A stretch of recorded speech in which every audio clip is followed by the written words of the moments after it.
स्वच्छ भारत का इरादा इरादा कर लिया हमने, देश से अपने ये वादा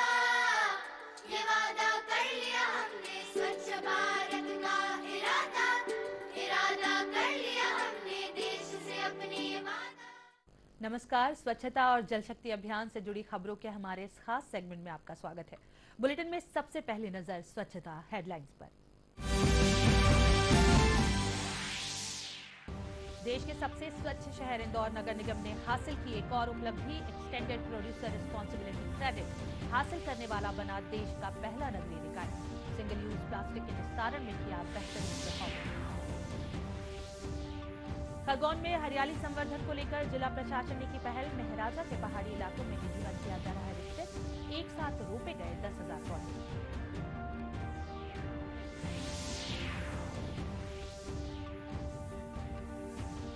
और खंडवा में स्वच्छता सर्वेक्षण की तैयारी को लेकर नगर निगम ने आयोजित की कार्यशाला, इंदौर से आए विशेषज्ञों ने दी उपयोगी जानकारी।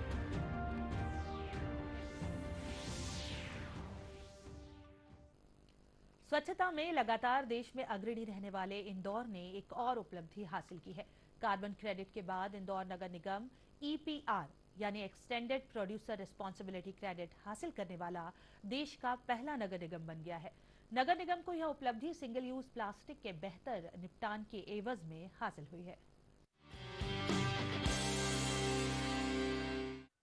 इंदौर नगर निगम देश का पहला निगम बन गया है जिसने ईपीआर क्रेडिट यानी एक्सटेंडेड प्रोड्यूसर रेस्पॉन्सिबिलिटी क्रेडिट हासिल किया है।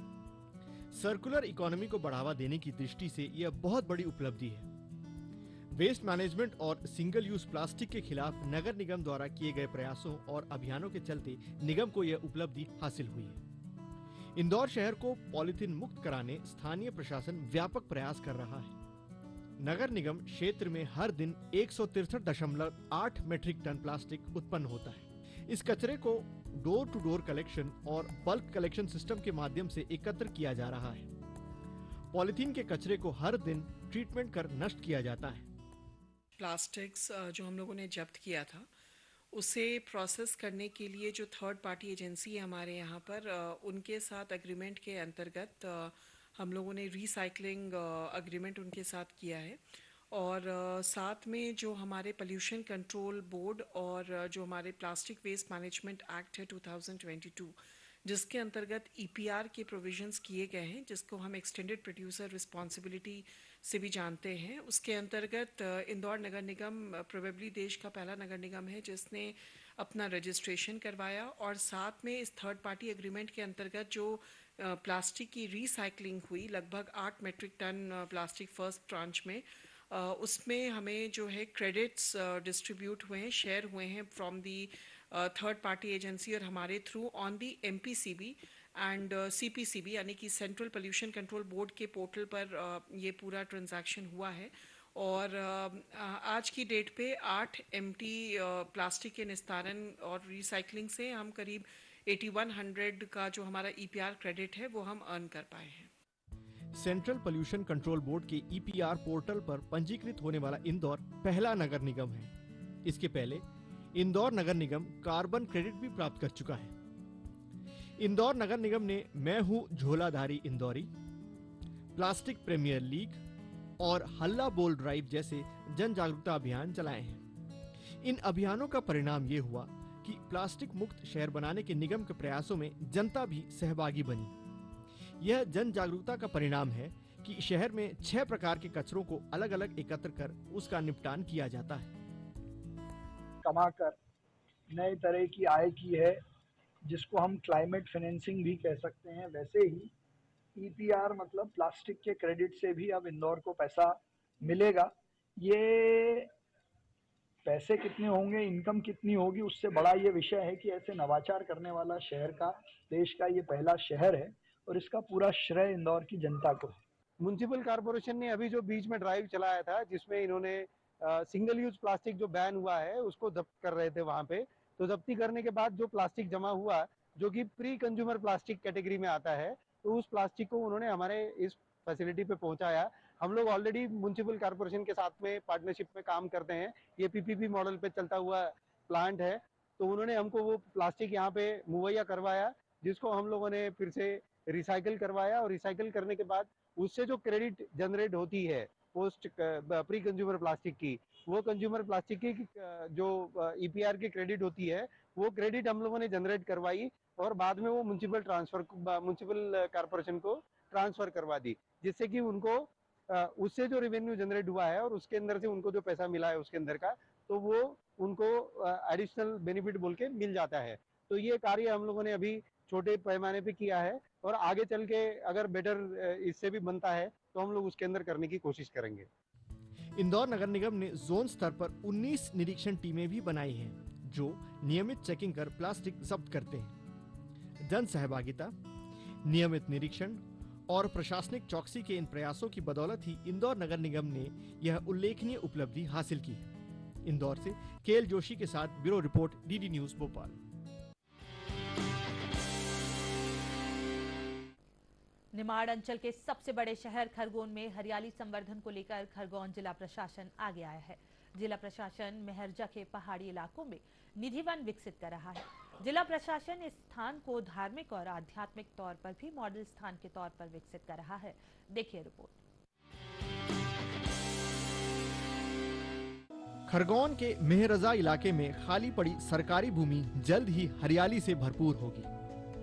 जिला प्रशासन यहां पर निधि वन स्थापित कर रहा है। जिला प्रशासन ने विगत दिनों यहां पौधरोपण कार्यक्रम आयोजित किया। जिला कलेक्टर शिवराज वर्मा सहित अधिकारियों ने निधि वन में पौधे लगाकर हरियाली संवर्धन का संदेश दिया। इस अवसर पर खरगोन के सामाजिक कार्यकर्ता और गणमान्य नागरिक भी उपस्थित रहे। ये एक ऐसी कल्पना है कि जो लोग से जुड़ते हैं, जो प्रकृति का श्रृंगार करते हैं, प्रकृति उनको खुशियाँ देती है और अद्भुत नज़ारा है। यहाँ पर बहुत सी जो गतिविधियाँ होना है, इसमें हमारी जिला पंचायत की पूरी टीम, सीईओ जिला पंचायत हमारी ज्योति शर्मा जी ने इसकी पूरी कल्पना की थी और इसमें जन भागीदारी से भी बहुत से काम लिए गए हैं। इसको एक खरगोन जिले का ही नहीं, पूरे प्रदेश का और देश का एक ऐसा मॉडल बनाने का प्रयास है। ये करीब 106 एकड़ में है। यहाँ पर पर्यटन के साथ साथ में आध्यात्म, धार्मिक सभी चीज़ों का समावेश है। यहाँ पर हर्बल पौधे भी हैं, यहाँ पर आयुर्वेदिक प्लांट्स हैं, यहाँ पर ढेर सारे जो जैसे नारियल के प्लांट अभी यहाँ पर खड़े हुए हैं, नारियल के प्लांट्स लगे हुए हैं, यहाँ पर चीकू प्लांट्स हैं, नीम पर्वत अलग है यहाँ पर। तो इस तरह का एक वो है। और यहाँ पर एक तालाब भी है, खूबसूरत तालाब। यहाँ पर बोटिंग की परिकल्पना भी है। एक यहाँ पर श्री यंत्र भी बनाया हुआ है। इसके राइट साइड में इधर यहाँ पर पूरा एक गेट बनेगा, वेलकम गेट। इस तरह से कई इसमें गतिविधियाँ अभी प्रारंभ कराई जा रही हैं और उम्मीद है कि अगले 3 महीने में इसको खरगोन जिले के लिए समर्पित कर दिया जाएगा। कलेक्टर सर के मार्गदर्शन में इस प्रोजेक्ट को हमने लिया है। इस प्रोजेक्ट की जो परिकल्पना है वो आज से 8 महीने पहले की गई थी, जब हमने देखा कि एक बहुत बड़ा पीस ऑफ लैंड हमारे खरगोन डिस्ट्रिक्ट में है, जिसमें ऑलरेडी काफ़ी वृक्षारोपण हो चुका था, पर एक ऐसा लैंड मास जिसमें हम खाली सिर्फ वृक्षारोपण नहीं करना चाह रहे थे, जिसको हम एक पर्यटन प्लस धार्मिक स्थल के रूप में हम इसको विकसित करना चाह रहे थे। क्योंकि कई बार हम लोगों के पास शाम में घूमने के लिए एक ऐसा वॉकिंग ट्रेल नहीं होता है जहाँ पे हम फैमिली के साथ बैठ के 2 घंटे बिता पाएँ। तो हमारा उद्देश्य जंगल प्लस एक पर्यटन स्थल जो एक मॉडर्न कॉन्सेप्ट पर आधारित है, उसको निर्धारित करना था। वृक्षारोपण में हमने नरेगा प्लस जन सहयोग, और ये जो पूरा कार्यक्रम चल रहा है इसमें जन सहयोग एक बहुत इम्पोर्टेंट पहलू है। जैसा कि आप लोगों ने देखा कि इस बर्न के उस तरफ जो 2100 गड्ढे हुए हैं वो गायत्री परिवार द्वारा हुए हैं। दूसरा जो इसमें सबसे हमारा महत्वपूर्ण पॉइंट है वो है निधि वन के श्री कृष्णा जी। वो हमारे कान्हा जी जो 61 फीट के हमारे बनाए जा रहे हैं और वो इस्कॉन मंदिर द्वारा डोनेट किए जा रहे हैं। वो जो मूर्ति है वो इनके द्वारा डेवलप की जा रही है। निधि वन में हरियाली संवर्धन के साथ ही भगवान कृष्ण की मूर्ति स्थापित की जा रही है। साथ ही यहाँ करीब 1 दर्जन विभिन्न गार्डन बनाए गए हैं। वहीं तालाब में बोटिंग सहित मनोरंजन की हर सुविधा उपलब्ध रहेगी। निमाड़ अंचल का यह वह इलाका है जहां गर्मी के दिनों में तापमान 42 से 45 डिग्री तक पहुंच जाता है। भीषण गर्मी की मुसीबत को झेलने वाले खरगोन वासियों के लिए निधि वन सुकून और राहत भरा वातावरण देने वाला होगा। ये एक ऐसा नज़ारा है, ऐसा स्थान रहेगा यहाँ पर लोगों के लिए, परिवार के साथ आने के लिए, बच्चों के साथ झूले भी बच्चों के यहाँ पर लगेंगे। यहाँ पर कैफेटेरिया खुलेगा, यहाँ पर हर तरह की गतिविधियाँ, यहाँ पर आकर आदमी बैठ सकते हैं। यहाँ पर पास में ही एस्कॉन का एक बहुत बढ़िया मंदिर है और यहाँ पर भगवान कृष्ण की 61 फुट की मूर्ति वो भी बन रही है। उसका 25 फुट का एक प्लेटफॉर्म का काम चल रहा है। तो इस तरह से यहाँ पर ये स्थान, सर निधिवन क्यों नाम दिया गया है? इसलिए निधिवन नाम दिया हुआ है। आप जानते हैं कि वृंदावन में निधिवन जो है वही परिकल्पना यहाँ पर लागू की गई है कि इसको निधिवन के नाम से पूरे देश प्रदेश में धूम मचाए। ऐसा बिल्कुल होता रहना चाहिए, ऐसे एक निधिवन बना ऐसे और भी बनना चाहिए। सबसे पहले तो मैं खरगोन के जिला प्रशासन को और जो सहयोगी संस्थान है उन सभी लोगों को धन्यवाद देना चाहूँगा, जिन्होंने खरगोन जिले के लिए एक बहुत बड़ी और अनोखी पहल की है। चूँकि वृक्ष जो है वो हमारे जीवन का एक माध्यम भी है और हमारे जीवन जीने का एक साथी भी है। कई बार देखा गया होगा कि सिटी को डेवलप करने के लिए वृक्ष काटे जाते हैं, मगर यहाँ पर जिला प्रशासन ने एक बड़ी पहल करते हुए 10,000 पौधे रोपे और निधिवन बनाया, जहाँ खरगोन में एक पर्यटन स्थल भी नहीं था, जिसको आज पर्यटन स्थल भी, उसको पर्यटन स्थल भी जिला प्रशासन बनाने जा रहा है। तो खरगोन जिले के लिए और खरगोन वासियों के लिए एक बड़ी पहल है। प्रशासन का मैं धन्यवाद फिर से देना चाहूँगा। खरगोन के निधिवन को मॉडल पर्यटन, आध्यात्म और धार्मिक स्थल के तौर पर विकसित किया जा रहा है। वृंदावन की तर्ज पर विकसित हो रहे इस निधिवन से क्षेत्र में हरियाली संवर्धन में मदद मिलेगी। खरगोन से आशुतोष पुरोहित के साथ bureau report, DD news Bhopal.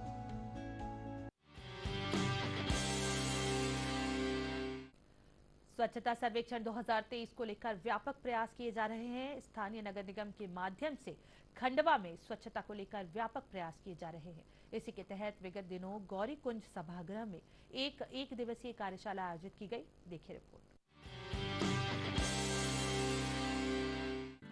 स्वच्छता सर्वेक्षण 2023 को लेकर खंडवा नगर निगम व्यापक अभियान चला रहा है।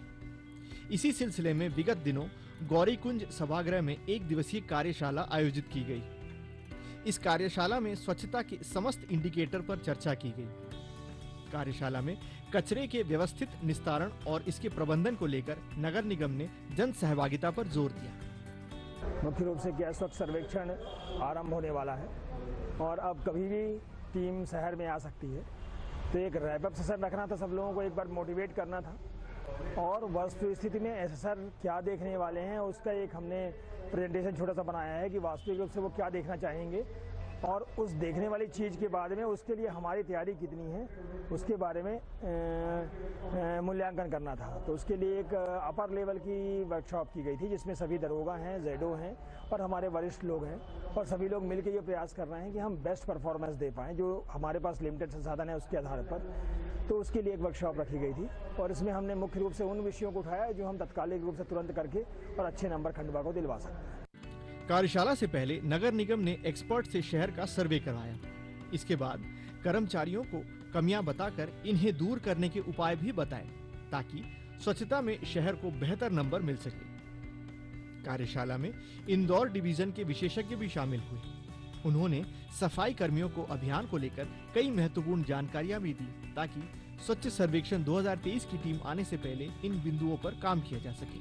स्वच्छता की पाठशाला रखी गई है क्योंकि 2023 का सर्वेक्षण स्वच्छता का तैयारियां चल रही हैं और अब हमारे शहर में जो पिछले बार कमियां रह गई थी नंबर बनाने में, उन सभी त्रुटियों को दुरुस्त करने के लिए और कहाँ हम पिछड़े थे उस समय, जो भी हमारे शहर की स्वच्छता के जो अभियान चला था उसमें, उन सभी चीज़ों को दुरुस्त करने के लिए आज यहाँ कार्यशाला रखी गई है। तो उसमें सभी को प्रशिक्षण दिया जाएगा कि हम अपने शहर को नंबर 1 लाने में कैसे प्रयास कर सकते हैं। कार्यशाला में अभी सब जानकारी दी गई है कि जो नालियों के पास अपशिष्ट पड़ा रहता है, पन्नी वगैरह जो नालियों में फेंक के जाते हैं लोग, डोर टू डोर में नहीं डाल रहे, उनको समझाइश दे कि डोर टू डोर में कचरा डाले और इधर उधर फेंके नहीं। और उसके बाद घर में होम कंपोस्टिंग मतलब घर में खाद बनाने की प्रक्रिया चालू करने की कोशिश करें। जितना भी हो जो गीला अपशिष्ट निकलता है वो घर में ही अपना उसका निपटान करने की कोशिश करें, खाद बनाने की कोशिश करें, इधर उधर ना फेंके, कचरे को डोर टू डोर में डालें। स्वच्छता सर्वेक्षण 2023 पर आयोजित कार्यशाला में जानकारों ने स्पष्ट कहा है कि अगर केंद्रीय टीम आने के पहले सफाई की कमियों को दूर नहीं किया गया तो स्वच्छ सर्वेक्षण में खंडवा के नंबर कट सकते हैं। उन्होंने सफाई अभियान में जन सहभागिता को बेहद जरूरी बताते हुए सभी से सहयोग की अपील की। संदीप जोशी के साथ bureau report, DD news Bhopal.